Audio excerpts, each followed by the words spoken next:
Hello, welcome to the Reloading Podcast here on the Firearms Radio Network. How's everybody doing tonight? Oh, awesome. Nice answering, guys. We're here. I'll go first because I don't have much, but this week in Guns Reloading, well, I got a family that has asked me to teach all of them, 2 daughters, a mother, and a husband, to teach them how to shoot. That's a big commitment. That's a big commitment in time. Yeah. Now, Mike, you understand the basis for it. What's the best way to teach folks how to shoot? Okay. Understandable. That's not the topic for tonight. Nope. Topic for tonight will involve this. Ooh, what would that be? It looks like a level. Nope. I'll explain that later. Okay. Jason, did you do anything Guns Reloading this week, buddy? I did. You did? Good. What'd you do? Hey, Jason. I got my pellet gun and I've been shooting crows out of my pecan tree. Nice. And You're really quiet, Jason. Pardon me? You're really quiet. How about now? Does that sound better? Baby. Oh my! You just went very light. Yeah. And I sent a care package to one of my asshole gun buddies. Travis? I didn't say. You can neither confirm or you won't deny, right? And I won't deny it. And that was it for me. How about you, Nick? Went up to actually Rock Island Auction on Thursday. Yeah, I was totally jealous over that, you schmuck. Got to meet probably one of everybody's favorite idols, Ian from Forgotten Weapons. He actually sat down and talked to me for about 40 minutes, which was kind of nice. Pretty nice. Did your brain explode? A little bit. He kind of put some knowledge on me that I'd never heard about, and so it was always nice to see that. Picked up a ton of reloading supplies over the weekend. Picked up 500 6.5 Swedish brass, another 400 6.5 bullets, 300 pieces of 30-06 brass, and about 430 cal bullets for like $100 total. Nice. Also loaded up some fire-formed cases for my new Vetterli rifle. Went and shot those. And some 8mm LeBel for my Berthier. Awesome.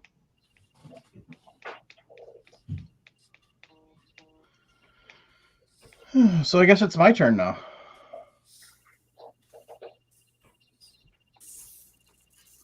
So I did my usual spat of working at Cabela's. And then I started moving the reloading room. So it's coming from the garage into originally what was the office, and then became one of the boys' bedrooms, and now is the reloading room / podcast room / craft room. This is the same room you started podcast in, Mike. I just realized I recognize the paneling. Yep, because the office used to be down here, and so I used to use that was the only computer we had at the time. So The gun safe was also in this room, wasn't it? yep. Wow. But you can't see the other thing you're looking for. What's that? Said you can't see the other thing you're looking for. It's hidden by the door. Okay. You'll remember eventually what it was, Jim. What's that picture, Che Guevara? Huh? Huh? Huh? Never mind. Never mind. You just remember it? No. Hmm. No. I just said a really bad thing to you. Oh. Okay. So Hunt Shoot Off-Road won't be joining us this evening in the live chat because he's stuck in a long meeting. So I wished him luck. So Travis will be along shortly. He just runs a little behind every night. And then Sharenda may join us, may not. So we'll see what happens.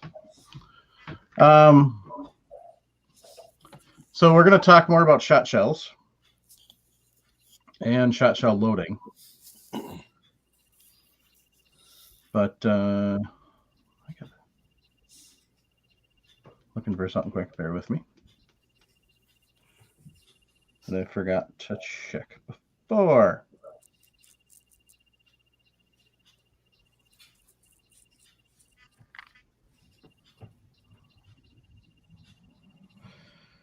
Great. Anyway, so I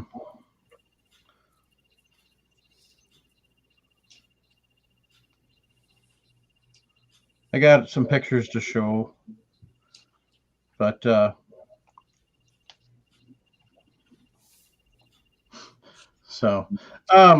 we had a listener that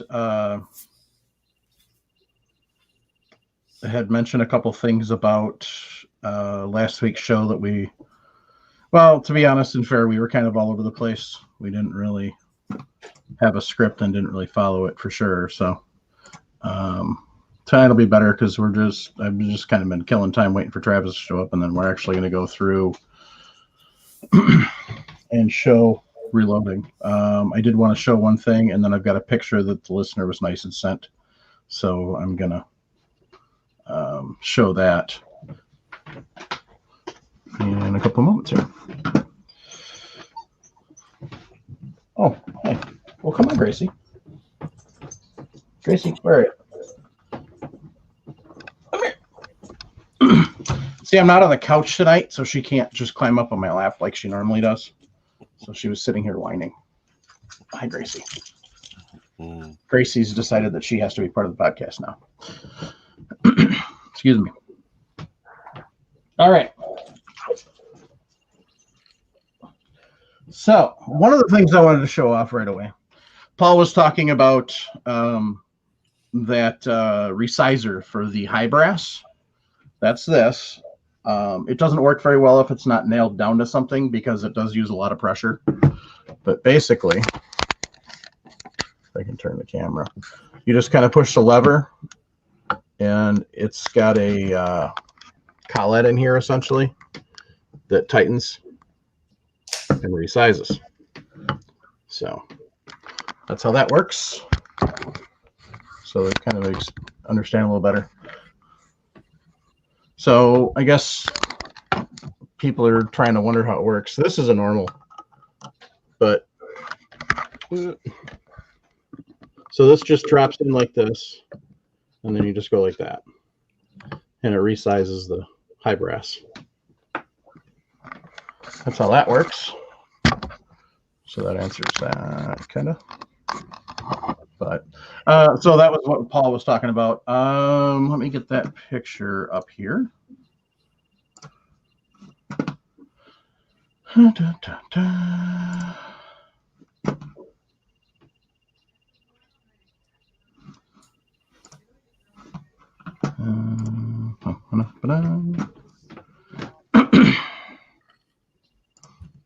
Oh, sorry. I have to.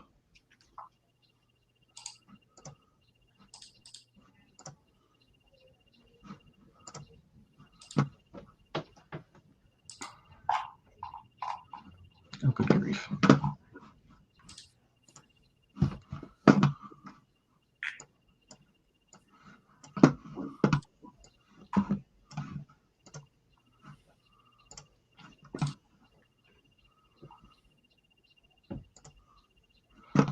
I guess it's not going to let me share.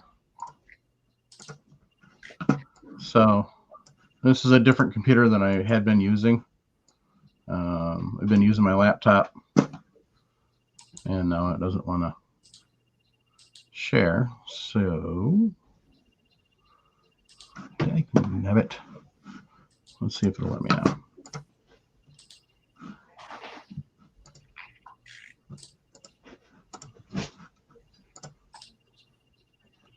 There we go. All right. So this here, he's got a wad sticking in. These are all absolutely cut apart as opposed to what we were showing, which was inside. So you can kind of see the different bases on these.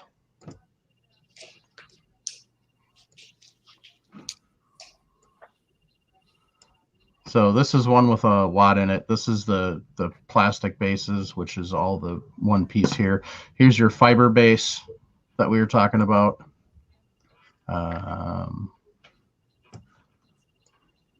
Here's your two-piece plastic base. So there's a couple more fiber. One piece. And where'd it go?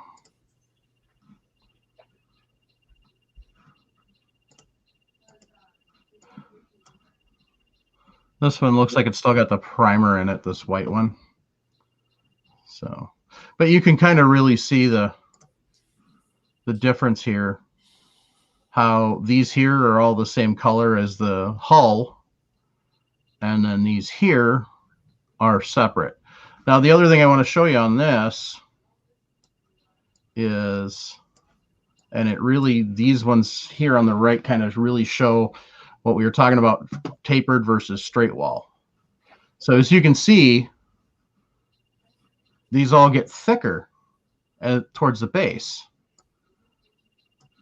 Especially these, comparing to these over here, the red, the blue, the white, and the green, light green. These are all straight wall. As you can see, there is no thickening of the wall as you get towards the base of the shell. So that's what we were kind of talking about with, and I was trying to, I couldn't really show as I was using the camera inside the hull. I kind of showed you the different base wads on that, but a little bit. But this kind of really gives a really nice view of the difference between a tapered hull and a straight wall. And that's huge for your wad selection. So.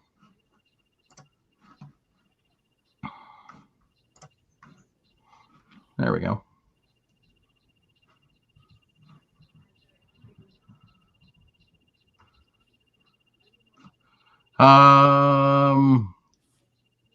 Brett Bedow or Beto asked if any of those are AA holes, and I'm not sure. I didn't cut them open.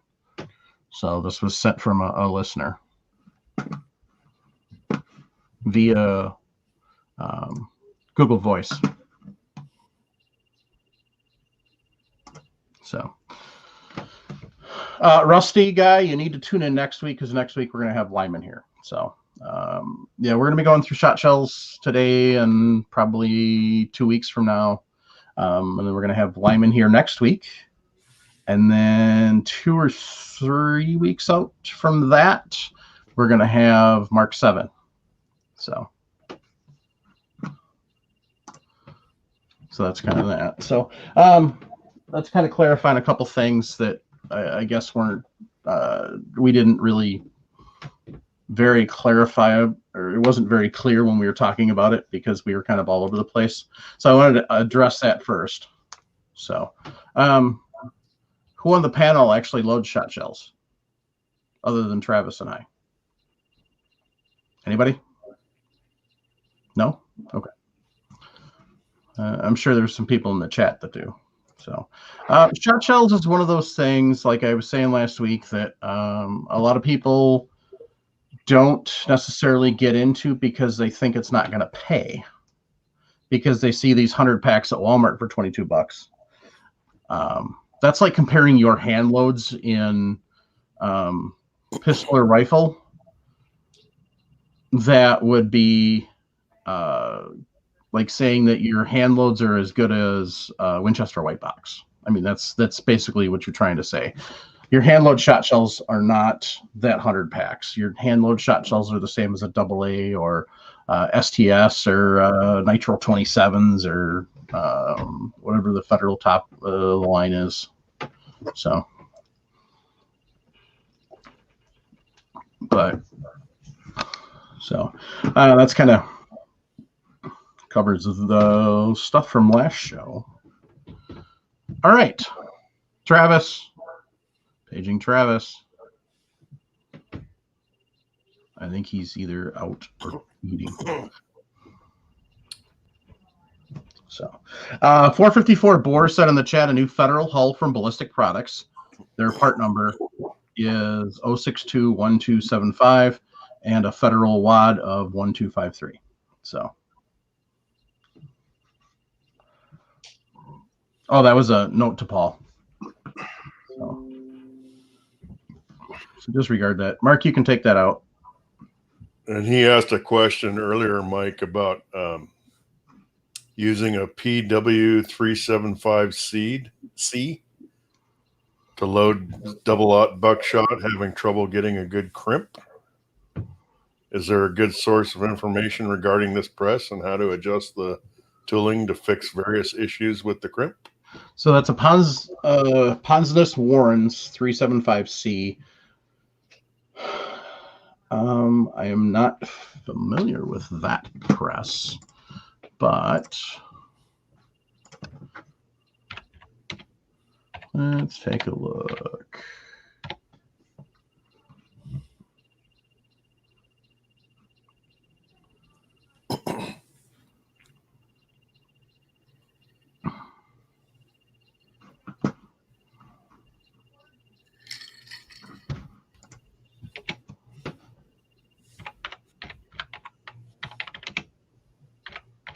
Anyway,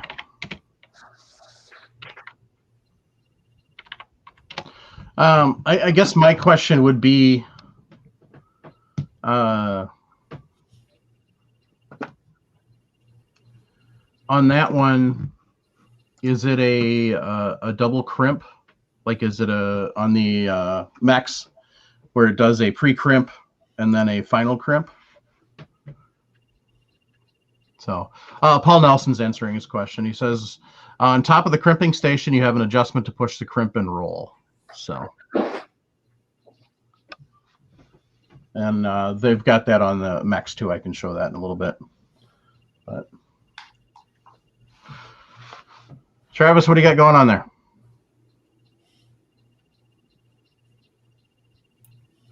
Okay, so I was just running. Can you guys hear me? Got a new headset here. I don't know if it's working very good or not. Yeah. Okay. So I was just running some shells through here. Let me turn the other camera on so you guys can see the press. So for those listening, you can see we've got two views here. So I'm loading on the Ponsonus Warren LS1000. So I'm going to just run some stuff. I might mute it. Mike can talk about it a little bit, but I'm going to just run one and kind of show you the steps I got. I just did one at each station. So I'll have one shell in the machine, and then I'll show what each station did, if that makes sense. Yep. Okay. So see here, we've got just a regular. I've got this camera view Okay. up on screen, so your other camera's not on right now. Okay, so I've just got one fired hole here, and we're gonna pull this down and stick the 1 second. So Stick the fired hole in there. Yep, go okay. ahead, Mike. So one thing I want to explain to everybody is this here is not a single stage machine. This is a progressive shot shell reloader, which Travis is actually going to single load one. So Travis, in a normal circumstance, where would that hull come from?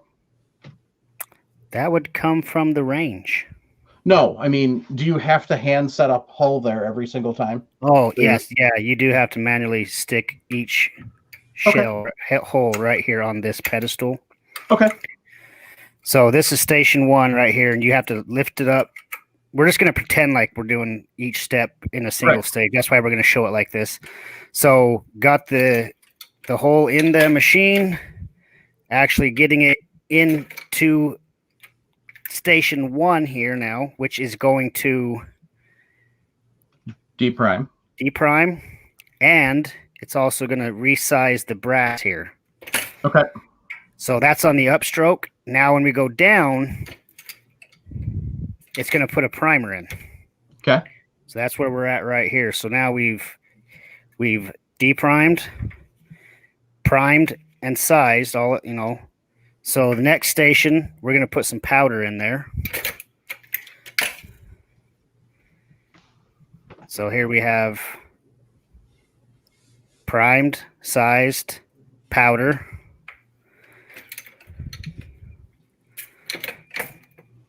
And then what comes next, Mike? What's that? What comes after you put some powder Well, in? I just want to show something to everybody here. I switched the camera angles. So you can see on the top of that press, point to the powder hopper. Yeah. Here's the powder. Okay. And then Here's right behind it's the shot hopper. Yep. So what happened?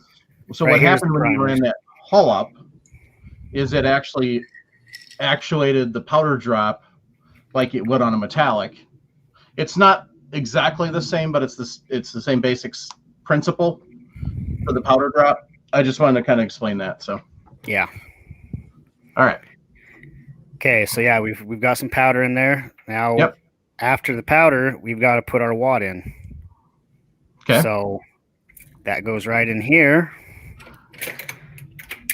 And notice how that rotated over. Yeah, with this machine, you can set the depth and everything that you want that wad to be at. I think your mech, Mike, it has kind of a pressure gauge on it, doesn't it? Yeah. It's the same thing. So now we've got, switch back to the other one if you would real quick. Yep, I did. Oh, back to that one. Yeah. There we go. Come on. Yeah. Okay. So now we wad in there. Yep, primed, sized, powder. We've got our wad. So next station, so we're going to put some shot in.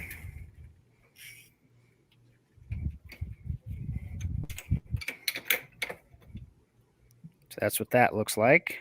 Yep. Travis, bring that back up for a sec. Okay, so what I want everybody to notice on this, and I'm going to hand load. I did get my stuff set up, Travis. So okay. But what I want everybody to notice is where that shot is inside that hull. Notice it is right where that crimp line is. So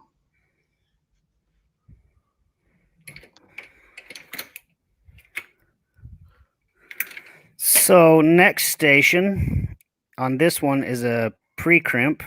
Yep. I think most of the mechs have this also. Yes. So one of the reasons for the pre-crimp is because you have to get those pedals from straight up to lay flat. And if you don't have the pre-crimp, it doesn't look very good. It won't lay them all down like it's supposed to, and they won't seal like they're supposed to, and it won't hold. It will not actually close tightly to keep all the shot in there. Yeah, and I showed this one last week. All of this also depends on like how far down you put your wad and all that. Because if you don't get all that right, then you'll end up with too high. You see that right there? Yeah, this one's it's actually opening up because it's got too much pressure. Yep. So after a while, it kind of opens up on you. Yeah, that's no fun when you got one like that and it's in your box. And then all of a sudden you put your box in your trap holster or trap bag, and then you grab that one out, and all of a sudden there's shot running all over the trap line. Yeah, that's a nice surprise. So now we're on to the final station, which puts the final crimp on there. So you can just see like so. And that is actually a perfect crimp. Yep. Jeff Davies said on that one Travis that's overpressured, you can use a hot iron to seal it. Yeah, or just cut it open and repurpose all the stuff. So this one's actually a slug. Yeah. So yeah, and then last station on this machine is it drops it out the back. So there we go from start to finish. We've got one finished shot shell. And Paul Nelson said wad pressure should be set by loading book. I didn't grab mine. Do you have your handy, Travis? Yeah, I could grab it. Okay. Because what I want to do is show everybody what a full recipe looks like, and what Paul's talking about by wad pressure.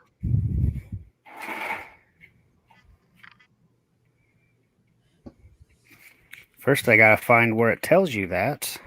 I think it's in the recipe, but I'm not sure. I haven't looked in a No, while. it's not in the recipe. Oh, okay. But if you want, here's So recipes for shot shell look similar to your typical recipes, except it's going to have a whole bunch of different powders. It's going to have different primers. It's going to have different wad listings, and then it'll tell you your velocity usually. So, and yes, different primers do make a difference in shot shell. Yeah, so Mike, what do you know about this one shows Winchester 209, and then it also has Federal 209A. What's the difference between the 209 and the 209A? You know what? I don't know because I don't use Federals. Because if you look behind me here, I have quite a few primers, and you probably know, Mike, these ones here. Yep. If you put these ones, correct me if I'm wrong or right, Paul Nelson, these ones are slightly bigger than, that's what I just took out of that nitro hole. So if you start using these Cheddite 209s, it actually enlarges the primer pocket. So then you can't go back to like a Federal or CCI primer. Yep. So I know a lot of guys, I'm pretty sure it's these Cheddites. I haven't used those yet, but I'm pretty sure some guys who want to keep using their holes after this primer pocket kind of gets wore out, they can put in the Cheddites, and it kind of takes care of that loose primer pocket. So Aaron said Federals are hotter. So.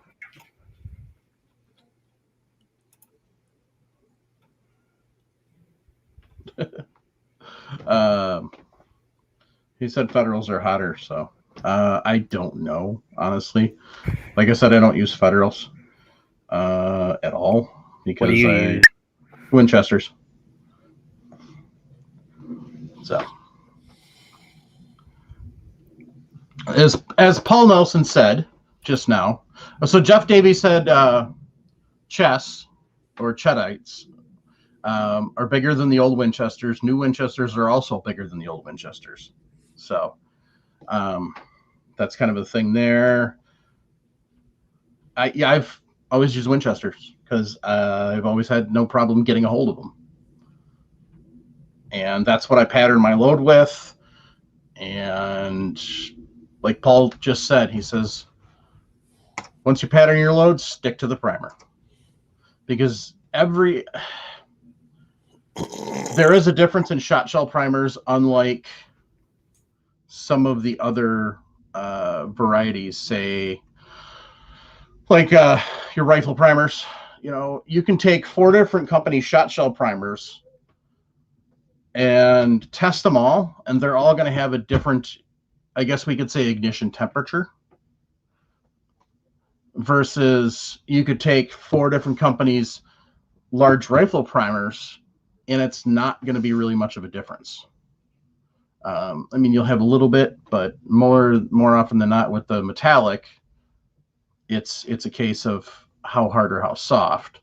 So there's a lot of people that love CCIs. Honestly, for shot shell, Winchester is probably the one that most people I know prefer. Travis, why do you, other than, so you make sure you have shot shell primers, why do you have so many different ones? So basically, I got most of this stuff in a huge lot from an older guy who got out of reloading. Okay. So, I had 18,000 primers for a shot shell, and CCI is what I just chose out of the group, and that's what I think I've only got 3,500 left on these, but CCI has been my go-to. After I'm done with these, I'll probably switch over to these Federals. Oh, Tom says we gotta be quiet because he just put his baby down for a nap. So, and what Aaron Schmitz was saying is Federals are hotter, as in the 209As are hotter than the standard 209s. So, just like going from a standard primer to a Magnum primer, you got to be careful because you can overpressure. All right. So, yeah, I've got mine set up here too, Travis. So we can show that too. I just got to get my camera set up. I wasn't sure I was going to get it done in time, but we got her done. So.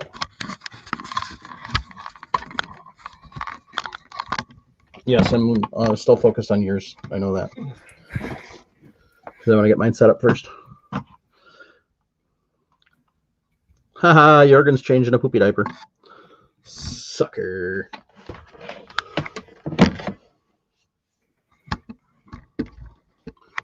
So, maybe that lighting's not going to be the best up there. All right. So, what I've got here is kind of a goofy view, and that's not going to work. So, I don't know. I may have to change tripods. Anyway, so kind of a flyover view. What I've got here is a Mech 600 Junior.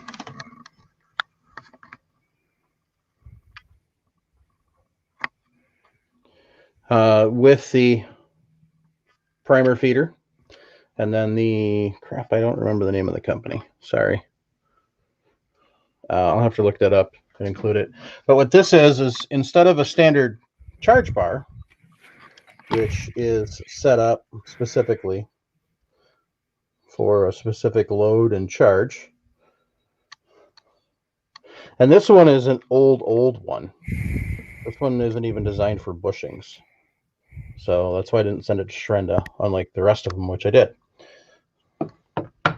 So that's actually a shot charge and a powder charge all together in one. And that bar slides back and forth here.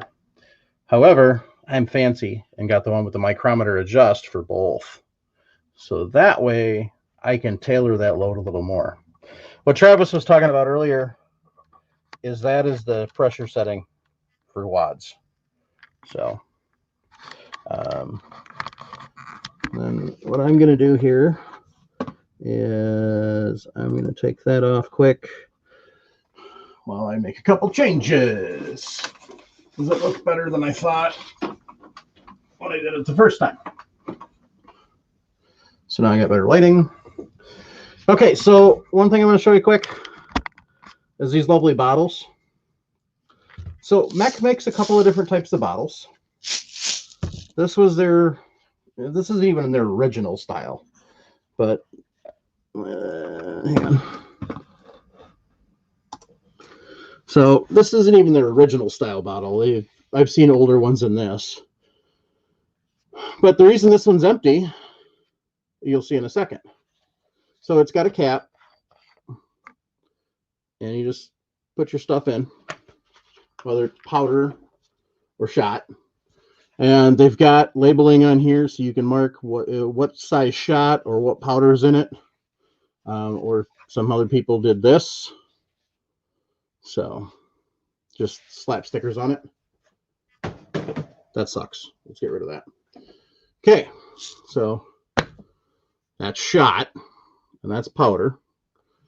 And the reason these bottles are getting used is because that. This allows you to refill your bottle while you're going. So one of the cool things about a mech is, and I laugh at my dad because he's got an old Texan. And so one of the best parts of this lovely little machine right here is this little feature right here. So now I flip that upside down. Well, you're wondering why that's so cool. Okay, let me tell you. By the way, they are labeled. So S for shot, P for powder. Sorry. So they are labeled so you know which one goes where. Okay, so the reason that is so awesome is, oh, and this is a baffle. So just like you have your baffles in your powder throwers, this is a baffle for shot shell powder. So this, get my big fat arm out of the way. Screws in like so. Snug that puppy down. And then the shot screws in over here. Like so. And double check to make sure those are snug. Otherwise, this next step is going to cause you some problems. So, next step is to take, flip that up right. So yeah, if you didn't do it right, you just made a mess. All right. So that's the beautiful thing about that.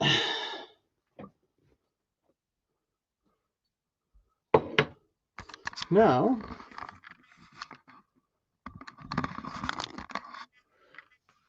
that is not going to get done what I want to get done. All right, so bear with me a second. Travis, that's quite the beard you got going there. Yeah, I'm about ready to shave it off, though. It's getting Itchy? annoying. Yeah. Yeah, that's the problem with beards. They do that after a while. So they're talking about diameter of sizing for the hulls in the chat. And that's something I never even thought about, because the machine has it already kind of built into it, and you, Right. as far as I know, you just roll with what the machine has. But I would imagine, like this Pontus Warren, to me, this is kind of the Cadillac of shot presses. I would imagine I could probably go on their website and pick different size bushings if I wanted. I'm sure. So that's a little better. I'm still not going to get what I want, but we'll deal with it. All right. So what I've got here is this is kind of the side view of this. And so we're going to kind of focus more on here. So this is your decapping pin, like you would have on a die. Now you can see it. Okay. And so you take your hull, just like Travis did, except for this sits there. Take your hull, run it down, and then it poops the primer out. I actually have the factory mech is a little bin that sits here. I actually 3D printed one, but it's not here handy to use. So this one resizes this little bit of the hull, so you can kind of see the striations now on that. I think if we can get it to focus, there you go, from where it got resized. Then this sits there. So how this works is this is your primer. This one doesn't want to come apart. Anyway, this is a spring-loaded assembly in here, and then there's a punch down in the bottom that I can't squeeze it hard enough to get it to show. But what it does is when you bring that down, it actually pushes the primer up and seats the primer. So unlike Travis's, where it does it on the downstroke and upstroke on different activities, this one only operates on the downstroke. So now we've got our new primer seated. So now we're going to bring it over here. And I have a problem. So one of the things you got to make sure you do when you're setting these up is before you flip the bottles over, make sure your bar is set right. So,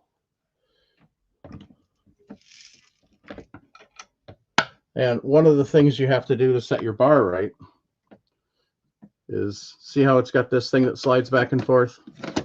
Well, that catches here and it keeps it from going all the way up again. So what you got to do is when you hook this up, you got to make sure it's set all the way over to the shot side. So then you can flip it up. Oh, actually, that's not going to work. There's no way to do this without making a mess. All right. So we're going to flip it back up and make a shot mess. But what you can do, if you know you're going to make a shot mess, like I'm going to make a shot mess right now, is put a hole under there, bring it down, slide it over, bring it back up, pry it out. Oh, amazing, it didn't. So it does have powder in there. That's what I get for overthinking. So, I don't know.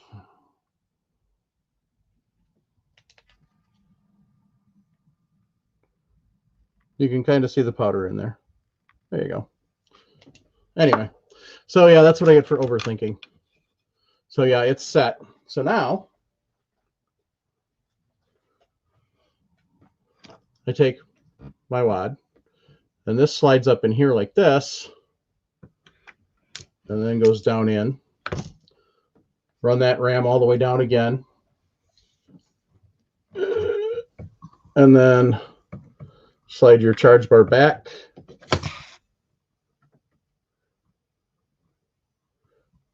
And the shot drops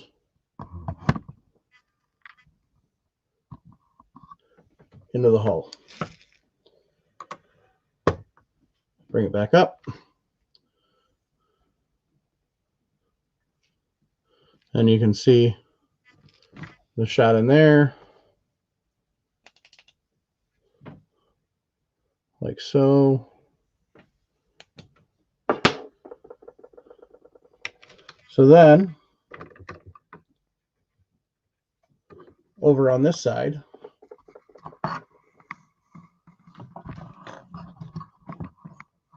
is your pre-crimp and your final crimp. So bring that down. It puts a start crimp on it. And then slide it over. You got to put a final crimp. And the other thing this does at this time is this lever pulls forward, puts a primer down into the chute, and then it's supposed to put a primer there, which it didn't that time because I stopped it from doing it, because I generally don't leave primers sitting there. And this is one that isn't as nice as Travis's. So yeah, it looks like you need some more shot in that. I think what I did is I think I grabbed the wrong wad.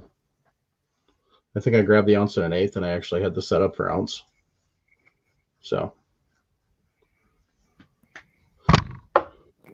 Well, there's an example for you guys watching of why you just can't just, you got to follow your manual and put the right hole and wads together with your recipe. Yeah.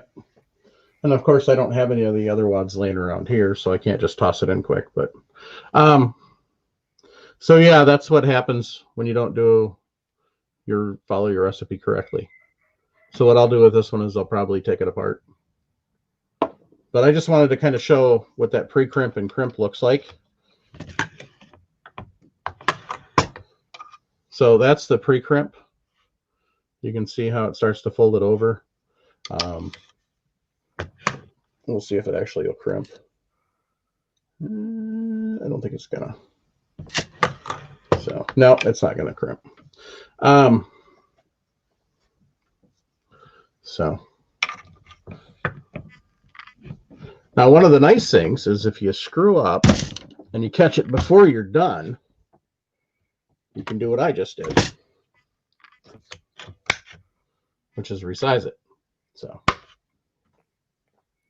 Yeah, the one thing I don't like about mine, switch back over to me real quick, Mike.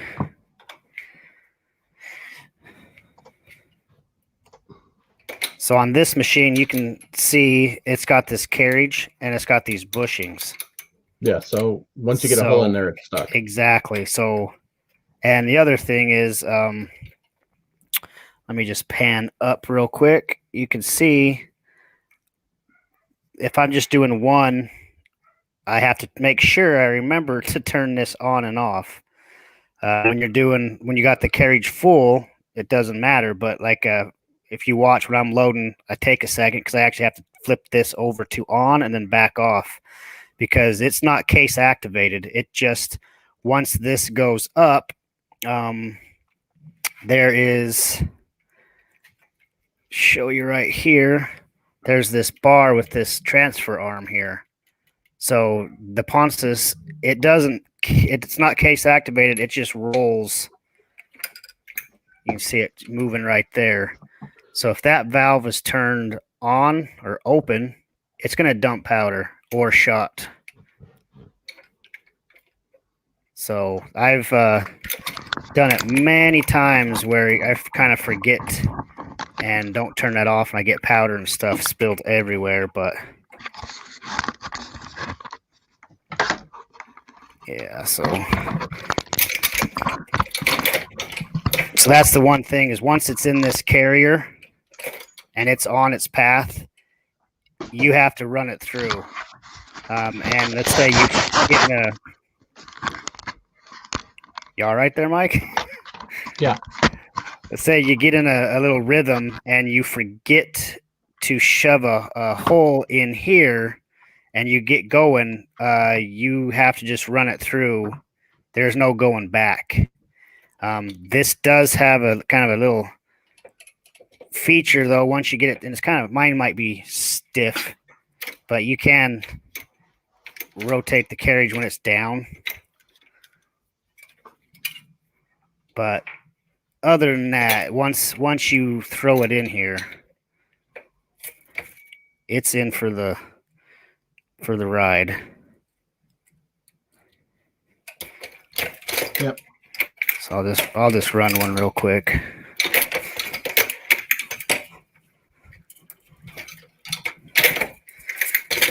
And you see, I had a mech, and this Pontus is a lot smoother, in my opinion. And you can see I can really get going on here. So, Travis, now that we've Yeah. showed everybody how a single stage works and how single loading works, why don't you just go ahead and crank out a few and show Okay. what that thing can do. Let me just move the camera out of my way because I'm reaching my arm over it. But Okay. So I'll switch.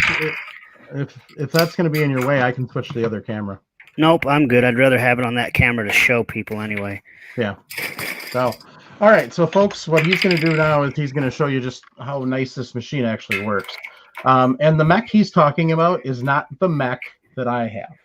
He's talking about the mech I've got sitting out in the garage that is a Mech 9000G. That Yeah. is Mech's progressive reloader.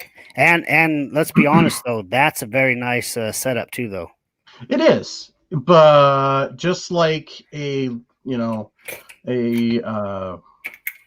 just like in your progressive presses in the metallic, there's some that are nice, and there's some that are nicer.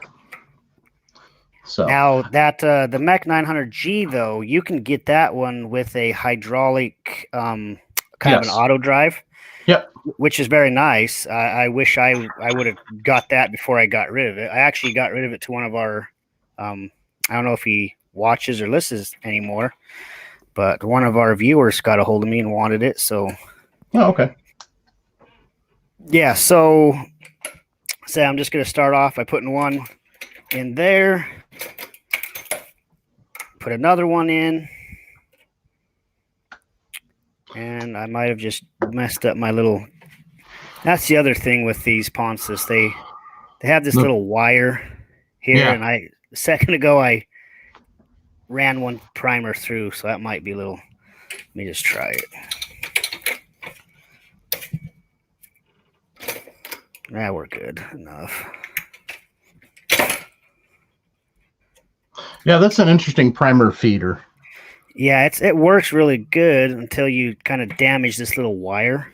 Ah, I don't know if you can see it on camera or not, but no, you'd have to bring the camera closer. there we go. Yes, that's their little. So this is where you got to just make sure you pay attention. Get everything going.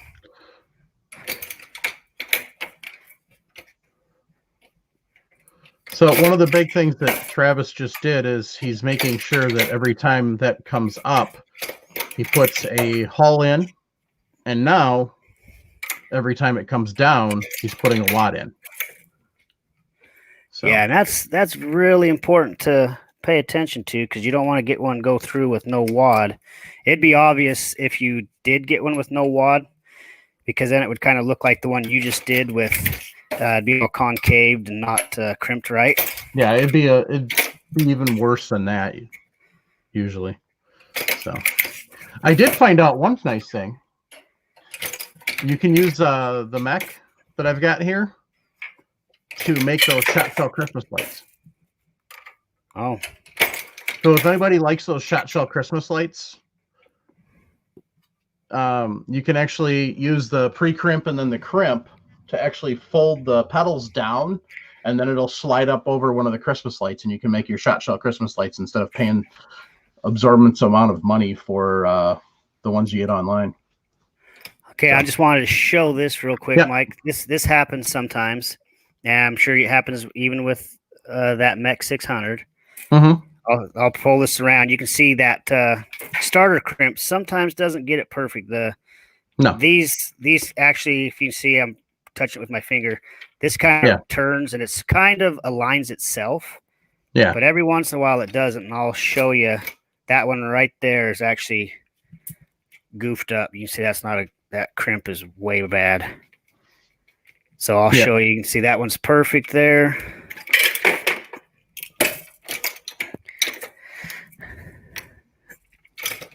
And here's what happens. Like, see, it happens to me, Mike. Turn your powder off. Yep, I will. So there's a bad crimp. Yeah. So that actually answers where to go.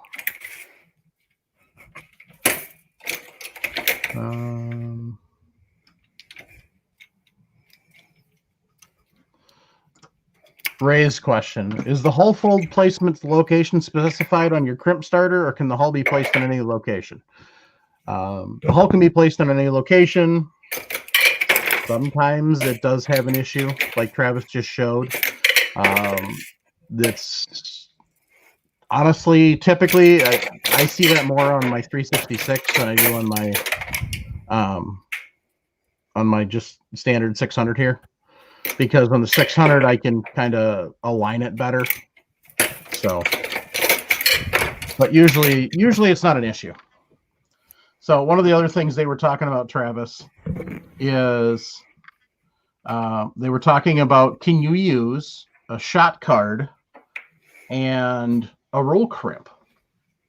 So Paul Nelson answered it for us. He said you can, but the presses used on today's show don't offer a roll crimp, which is correct. Especially the progressives. So Yeah, I'm just now. I want to read back through some of these because I see my buddy Idaho Rogers joined in. Yep. You gotta see what he's talking about. Idaho, I did order your. Idaho Rogers let me borrow his wonderful Frankfurt Arsenal wet tumbling system, Yep. and I told him that I liked it so much I couldn't give it back to him. So, Well. so I went ahead and I did order him brand new setup yesterday. So I got him brand new Frankfurt Arsenal wet tumbler and the media separator coming because I just couldn't give it back, and I couldn't give him a used one back. Right. Because you're just not that type of guy. Well, it depends on who you talk to. So Travis, in that shot of your Ponzos Warren off to the right, what's that little red thing sitting there? Oh, that that is a Lee Lodall. Yes.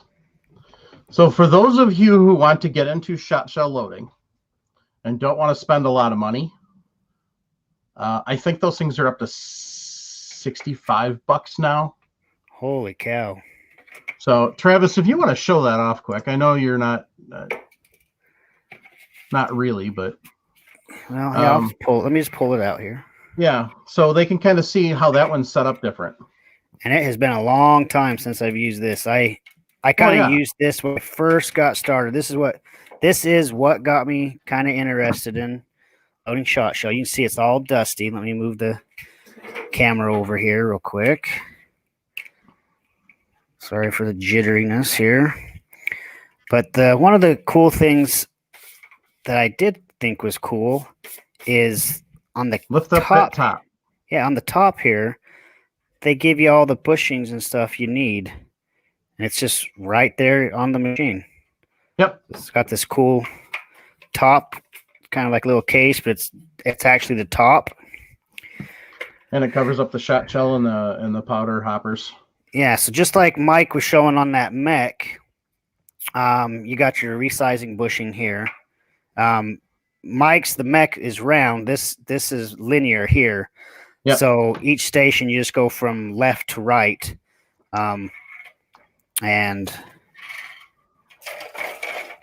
the only kind of annoying things about the Lodall, in all fairness, is the fact that, Travis, do you have a hole handy?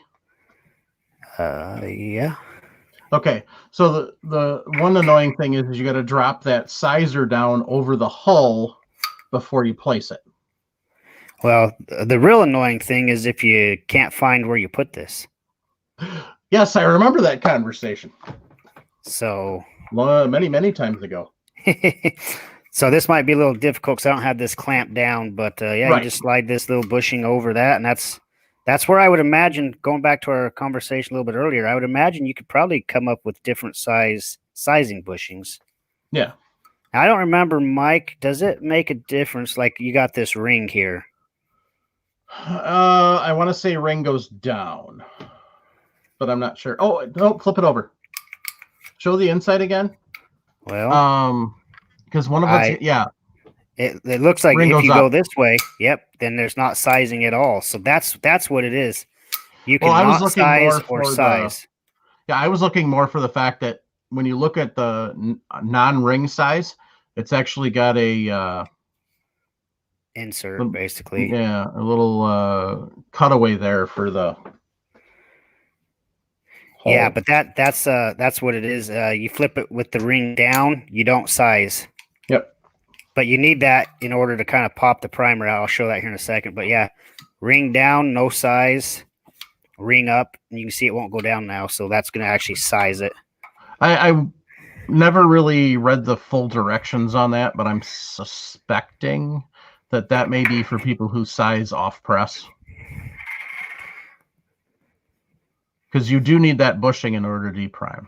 Yeah. So James said the rim.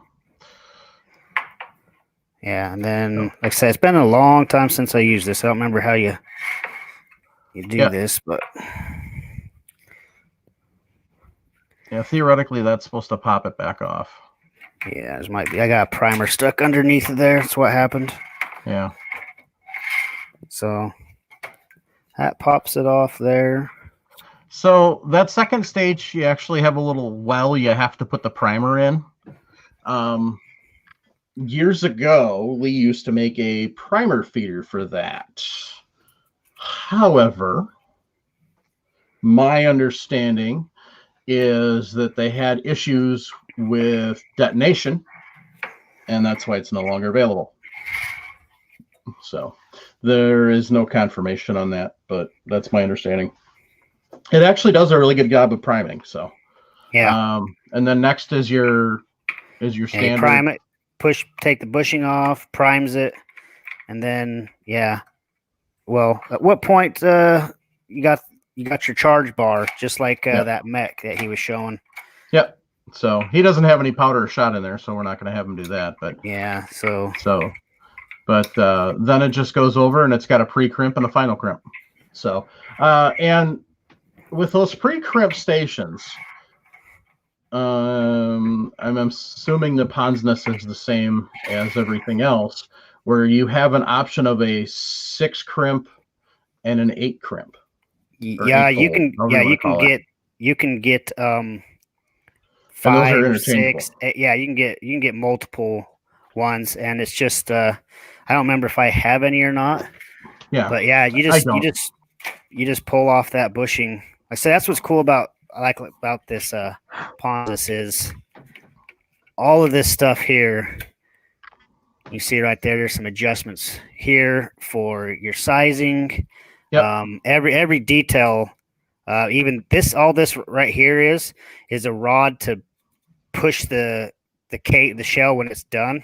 Just push it out, and you can move that up and down. Same thing with your crimp. You got a little spring back there. You can adjust the tension on there.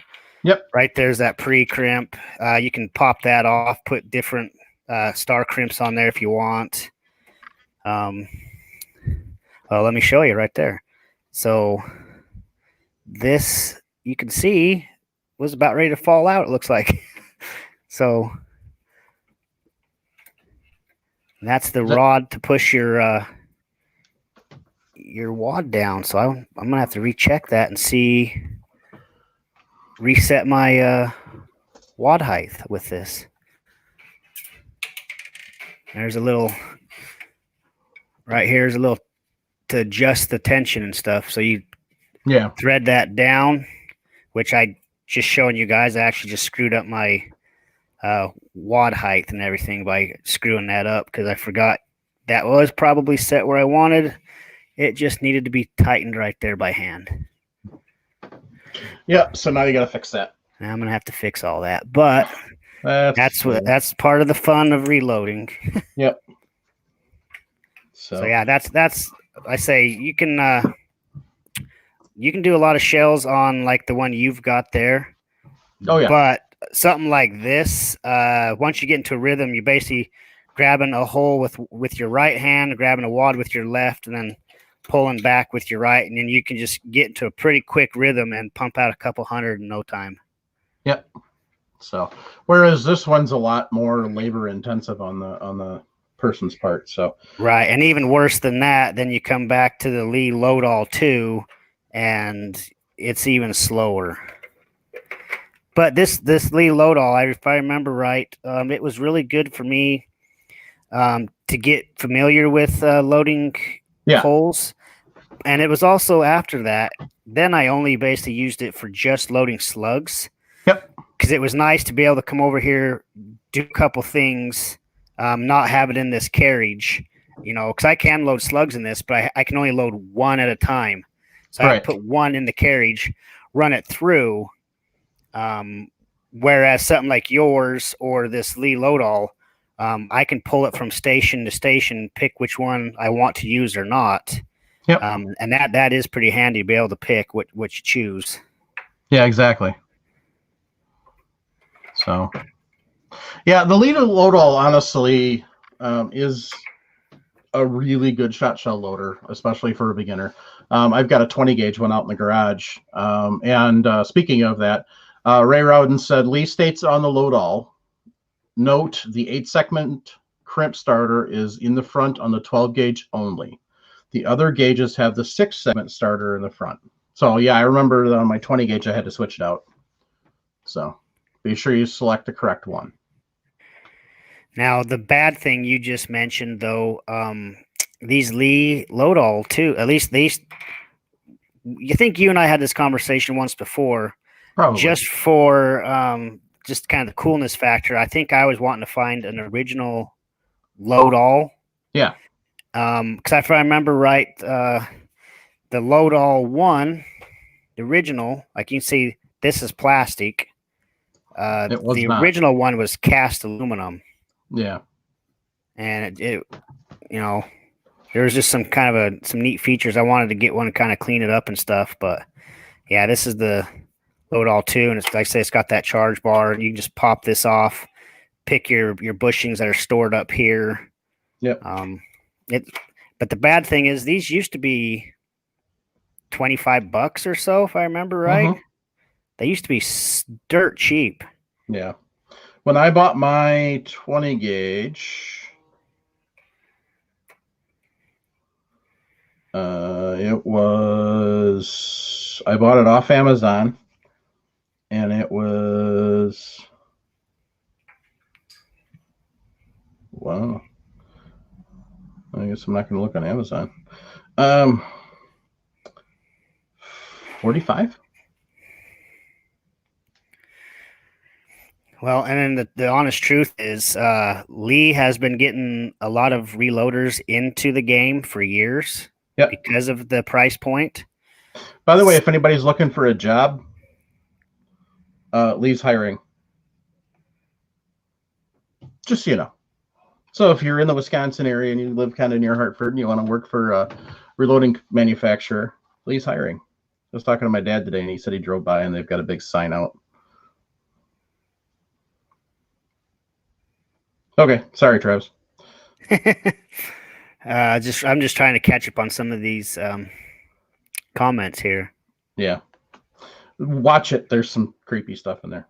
Oh, I like the creepy stuff though. You're not gonna like that creepy stuff.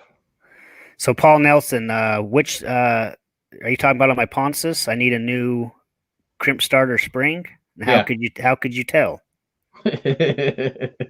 No, I'm serious. How would he be able, how would he, just by watching, how could he tell that it was worn out or something? Oh, you're saying because of your because of the bad crimp one? Yeah.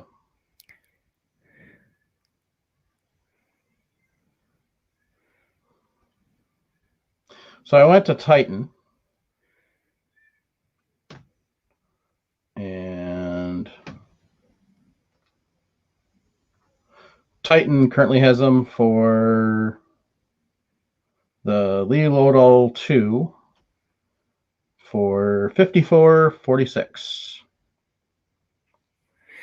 Yeah, and if anyone's really even has a curiosity about SHOT Show reloading, 54, 60-ish bucks, you might as well jump on that and just try it out. You might really fall in love with loading shot shells. Like Mike said, that's the annoying thing when people compare us reloaders to store-bought stuff. They always go for the cheapest stuff they can find.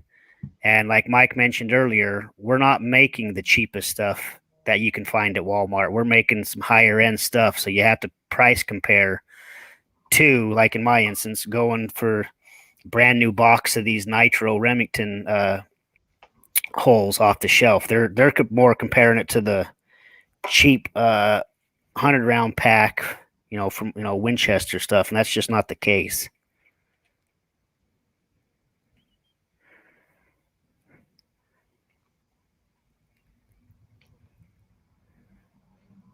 One of the other nice things is if you have the Lee bench plate kit, like I have out there, where you can swap out the presses and stuff, the Loadall actually will bolt onto one of those plates. Oh, that's interesting. Mm-hmm.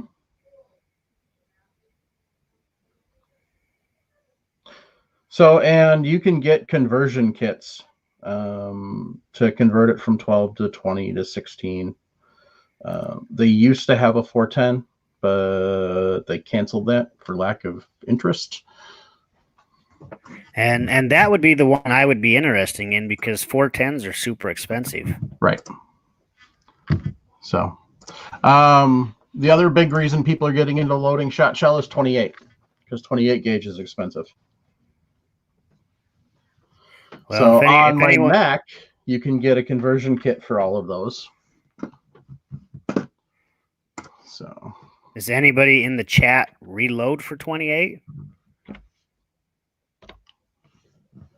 Because I can see Paul Nelson doing that. I got a bunch of holes if someone needs them. There you go.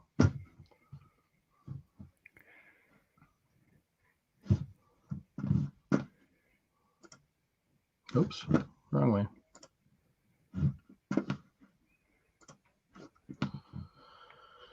Right. So that's that covers that for tonight, gang. Yeah, well, let's just say highlight Craig's the last comment there.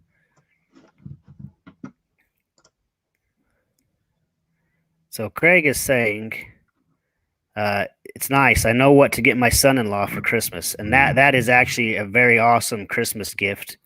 You're getting your family members into poverty there, Craig, by getting them started into a brand new hobby. He's going to spend all of his extra funds on holes and shot and primers. But no, and seriously, that's that would be a nice gift to get someone to get them started into it. And if they decide they really enjoy it, that Lee, it's a good deal.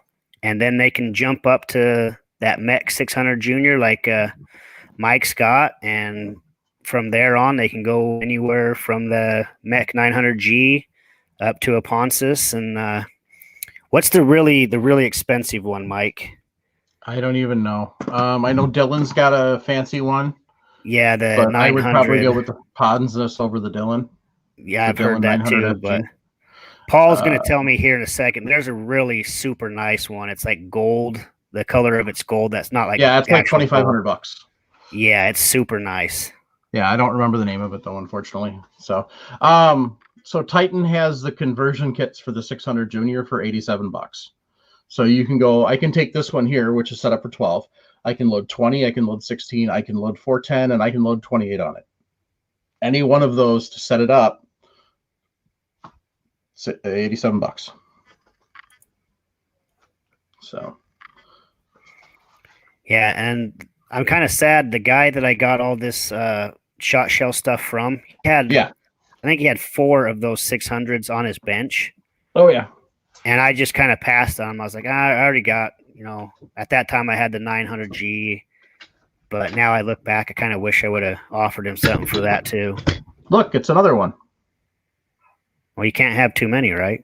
Not on these things, especially when you pay attention to garage sales, you can pick them up for dirt cheap. This one was $25. The one I sent to Sharenda was $50. So, whereas the 600 Juniors, brand new, the Mark V's are $230. So, and these will do 2 3/4 or 3-inch, by the way. They don't do 3.5. I don't know if anybody has anything that'll do 3.5, honestly. I'm sure somebody does. But so Lead Mining 44 asks, where do you guys buy holes from? And to buy them, what was that place again, Mike? Ballistic. So I got my last set of holes I actually bought from Recup's Target Shop. Never heard of them. Would you put that in the YouTube chat? Because the only one I really know about is, I ask you this every time because I forget their name. Isn't it Ballistic Products? Yes. Recup's only sells once fired.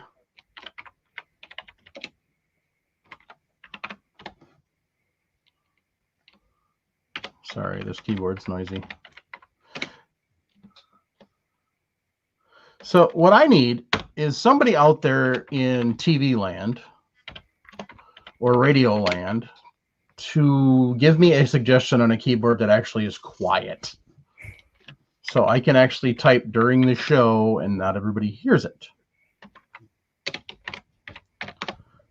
So that's what I need. Come Well, on. I was going to mention for lead mining and for those, you don't really need to. Just same with anything else reloading related when it comes to cases and stuff. You don't really need to buy them if you can get out to the range and actually shoot.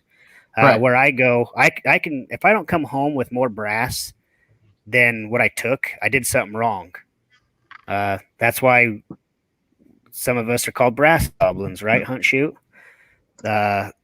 Same thing. When I go to 3-gun competitions, there's like one guy who reloads for a shotgun. So all of those holes, nobody cares. So I usually come home with bags full of holes. So that's just a tip. If you want to get out and grab stuff like that, go to some shooting competitions. I know another really good place where I used to be able to pick up brass is when there was training classes. Most of the time, those guys are so tired at the end of the day, they don't want to pick up their brass. And then you can go out the next day or whatever and pick up thousands of cases. Yep. Hey, Hunt Shoot Off-Road escaped his meeting hell. So, yeah, and Ray Rowden said most gun clubs will give you all the use tools you want, with 2 exceptions.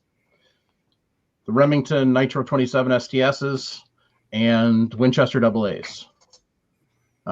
Usually there's probably somebody in the club somewhere that's collecting those, and they're either selling them to resellers like Recubs or they're selling them themselves. But honestly, you can tape your cheap 100-round packs and reload them. So there's load data out there for them. Some of your official reloading manuals don't have reloading data for them because they are lawyerized. Well, there you go, Mike. I just saw that. And I'm now Googling it. So.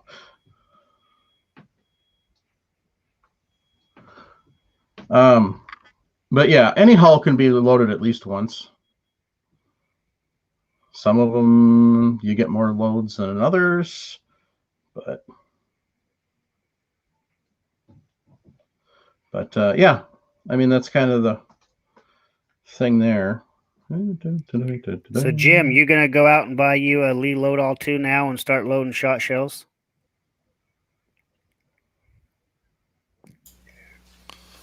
Probably not. Why not, Jim?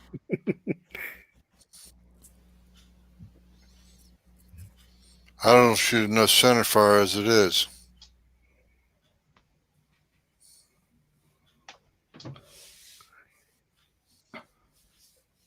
So David L. says, y'all keep mentioning that you find reloading equipment used for sale. Where are you going to find them? Well, there's lots of places.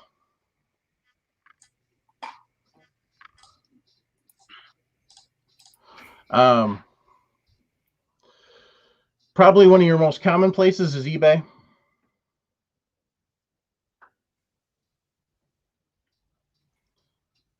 That's probably one of the most common places that most people find them. Garage sales.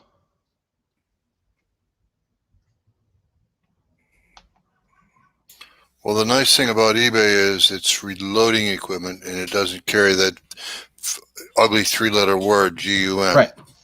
Otherwise, you can sometimes find some stuff on Facebook. More than likely, gun shows. There's Gun shows is a good one. Reloading. Really? It's getting kind of, well, yeah. You'll find reloading supplies. There's a good many reloading supplies on MeWe. Well, the best place to pick up anything like what we're into Garage is sales. well that would be ideal, but also if one of your friends, grandpas, dads, whatever, used to reload, they're either passed away. That's how I got all this shot shell equipment and whatever. Not this press. I bought that press, but I literally have totes, the big totes, the biggest totes you can get on the other side of my reloading room here, just filled with once fired holes. And the guy that I got all this from, it was his dad's, and his dad passed away years ago. And this guy wasn't into reloading or anything. So I met up with him from one of our local shooting competitions, and that's how I kind of fall into a lot of my stuff, is just meeting people, and you get talking about your common interests, and next thing you know, what one of the guys is telling you, like, hey, my dad or my grandpa used to have all this stuff. You want to come check it out, make me an offer? Or, that's how I've came into most of my stuff at good deals. Yep. I would freak out if I went to a garage sale and found a box full of reloading stuff. That would be awesome. I see it on Facebook all the time, but I've never been that lucky. There's one of the guys at one of the gun clubs I used to go to. That's all he does on Thursday, Friday, Saturday, is he goes and hits garage sales and finds reloading stuff. So that's kind of the nice thing about living in a less than completely friendly gun area, is as the older crowd kind of processes out, the younger ones aren't into firearms and into reloading. So a lot of that stuff gets sold at garage sales, or like Hunt Shoot Off Road said, estate sales of deceased people. So Keith Hempstead wants to know, what's your process of figuring out which powder? It's pretty simple. For shot shell, you're basically powder is kind of your last choice.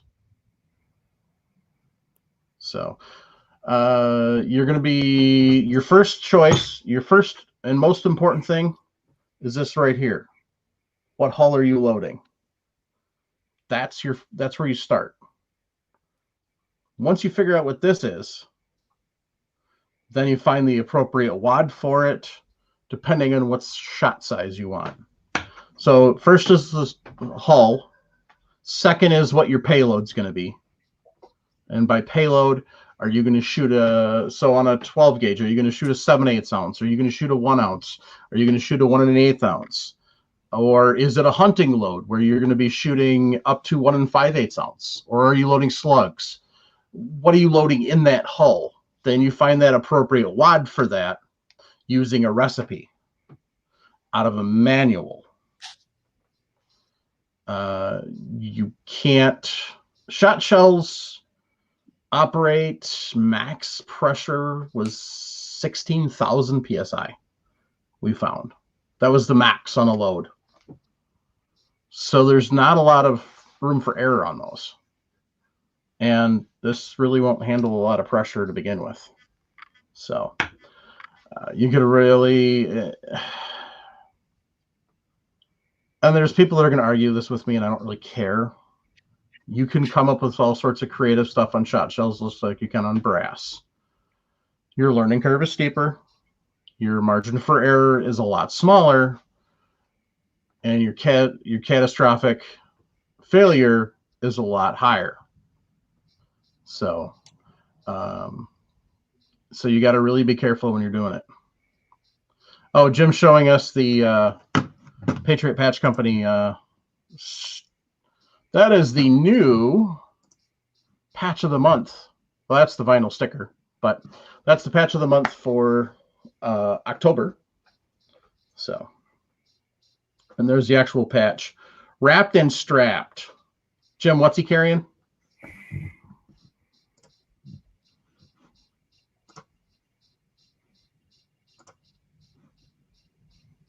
Fine, Jim's muted.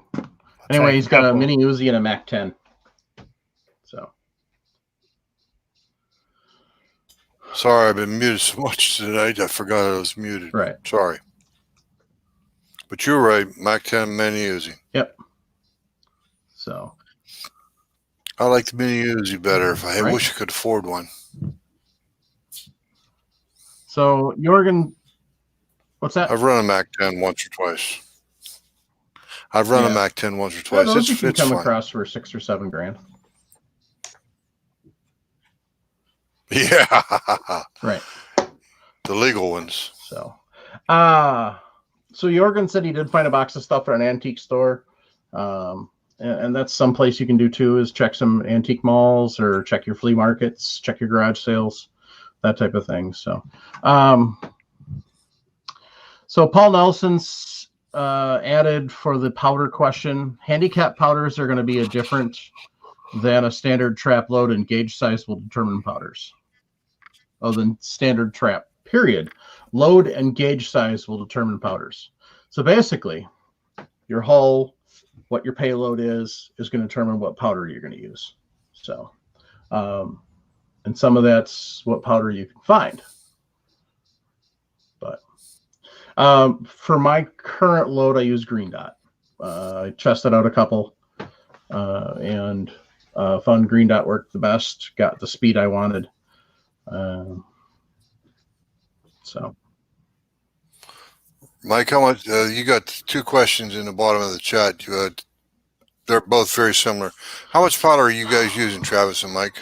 Mike, Average, just average. 20 grains, 25 grains. Yeah, I was gonna say Jordan's in that ballpark. He's saying, I mean, don't use this as a recipe, anybody, but he's just asking just for his rough estimate on how many rounds per pound. 20 to 30. 30 super high. I think I'm about, if I remember right, I set my machine up a long time ago, and I haven't touched it because I'm only one load, specific purpose. I don't need to adjust anything on it, but I'm probably 18-ish. No, 18 grains per charge. You got to do. Okay. I was going to say, if you're only getting 30 rounds out of a pound of 18 grains. Ricky said you're doing Nitro something 100s are 16 to 17. So Craig Vaughn says, what are handicap loads? So handicap loads are hotter loads that are designed to use back farther away. For those of you who don't know, regular trap, you start at 16, and when you start moving backwards. So what a handicap load is it's a hotter load you're going to use back at 27 feet or 27 feet when you're shooting trap. Huh? That's only 9 yards. 27 feet. Yeah. 27 feet. Oh, I had to double check just to make sure. So Paul Nelson said he uses his nail polish to adjust his powder charge by 1/10 of a grain. And what he means by that is he actually, on his bushing, he coats the inside of the bushing. One of the things I'm going to look into doing and see if there's somebody out there that's got a 3D bushing print, and then I can print it. And then if I want to make it bigger, I can just drill it out. So that's a thought. But like I said, for this, I don't need to because I've got the micrometer adjust bar for my Mac 600. So Aaron Schmidt there, I think that's pretty much my load. Yeah. Except I'm doing 1 1/8 ounce. So somebody asked what the best shot. Oh, James Eviskage said, what's the best shot shell manual to acquire? Travis has got in his hand there. And Lead Mining 44 answered as well. Best is the Lyman Shot Shell Reloading Handbook, 5th edition. For the most part, it's probably the only one out there. I mean, you can find other ones, but yeah. So, and I am wrong. It's 27 yards, not 27 feet. Sorry, Paul. That's what I was trying to think. That's why I stopped, because I couldn't remember. Is it feet or is it yards? I don't pay attention. So, anyway. So, yeah, 27 yards is your handicap range.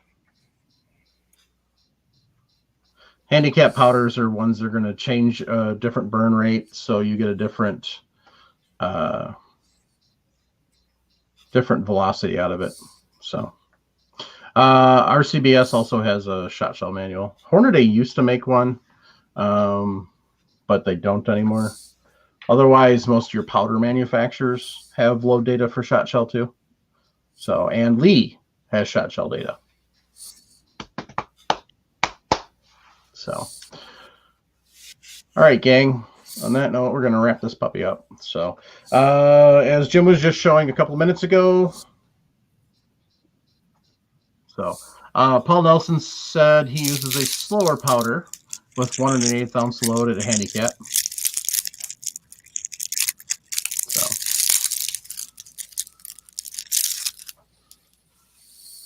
yep. Unwrapped and strapped. So that's the wrapped and strapped. That is the current Patriot Patch Company patch of the month. I want to thank Patriot Patch Company for being bandwidth sponsor for this program. I want to thank Jake and Ryan over there. Amazing stuff. They keep cranking out new stuff. It is currently Tuesday, the 13th of October. If you are listening to this live or listen to it anytime between now and Friday, which would be the 16th, at 10 o'clock, 12 o'clock. If you're on the Patriot Patch page on Facebook, Jake's dropping another limited run. So,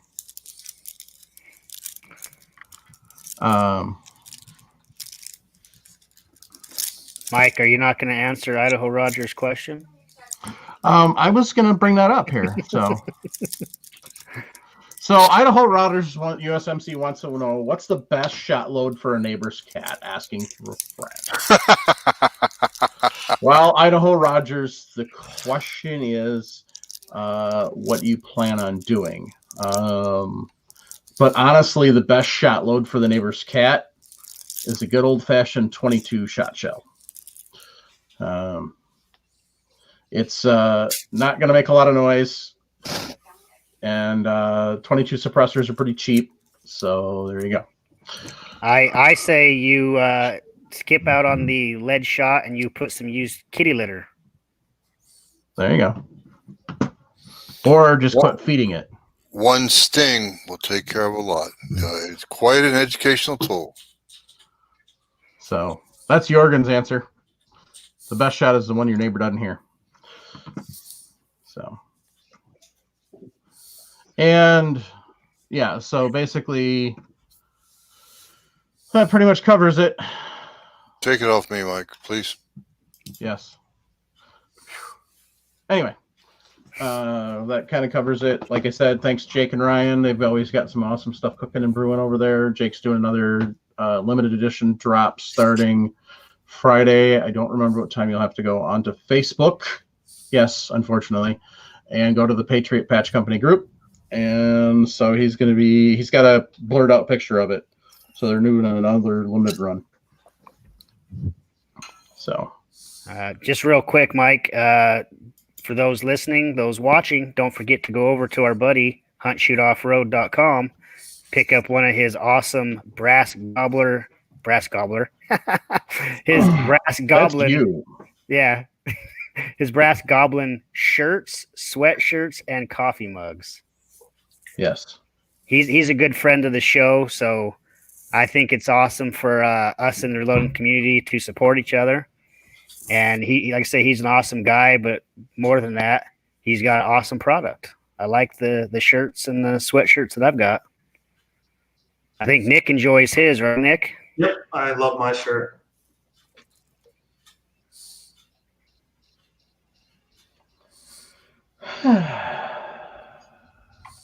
All right, gang.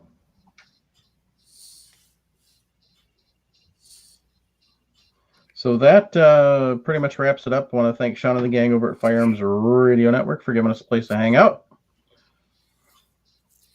Don't forget to give the show a like on YouTube, guys. Yep. So, Travis didn't do what he liked or what he did in Guns and Reloading this week. Would you like to throw something out So there? what I Travis? did was I finished up that 20,000 plus pieces of 9mm brass that I was processing.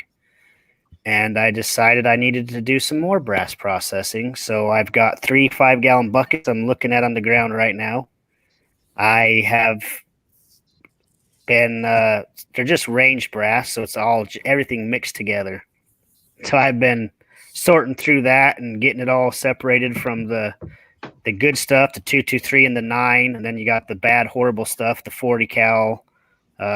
Just all the trash goes into another bucket. So it's a 380, 40 cal, all that. You mean the golden bucket, right? The one I'm going to mail to you one day.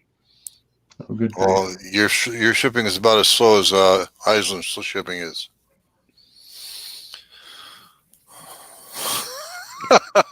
I can't say nothing. I mean, Jason sent me an very awesome package the other day, and I have yet to ship his out. Yeah, it's because you keep taking things out of it. Well, I take it out, Okay, put it take back what? in, find more stuff to put in, take that back out. It's a process. Hey, he didn't take anything out tonight, so. No, he's been on his best behavior today. Jason He's- didn't he's- insult him yet. Yeah, he's actually. I gotta get a bigger box because the box he sent me was pretty awesome. So I've got to get a bigger box and put more stuff in it now. So now it's going to take even longer, Jason. You did it to yourself. You screwed you. You I did. screwed myself. That Insult him, backfired. Jason. This is why you got the chance. Remember, he doesn't like your Can't think of G22. anything right now. I Well, when he grows up, he might like him. Oh! Oh, wow. So, Yeah, the All right, gang. little bitty hands. oh, Yep. good grief. Tiny hands. Little bitty baby hands. On that note, gang, take time to thank everybody who tunes in live and gives us those likes. Lets us know that they appreciate what we're doing. Patreons. I'm getting there. Calm yourself. Oh, Yes, look at sir. that, Jason. We could kill two birds with one stone. I got You Idaho betcha. Rogers. You can meet my buddy. Yep. I'm going to text you here in a little bit, Idaho. There we go. USMC delivery service. Us All right, Sandwiches gang. call the Marine Seagull and Bellhops.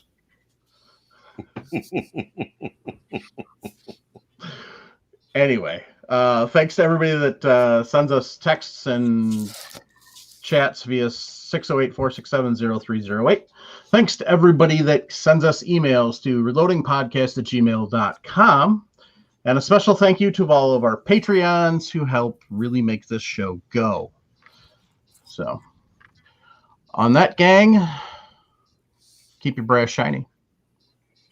Keep your powder dry. Get out and try some shot shell reloading. You might like it. Get out and try military surplus. You might like it as well. Support the Second Amendment. Take somebody shooting. Take a newcomer shooting. Teach someone to reload. Teach a lady to reload. She might like it.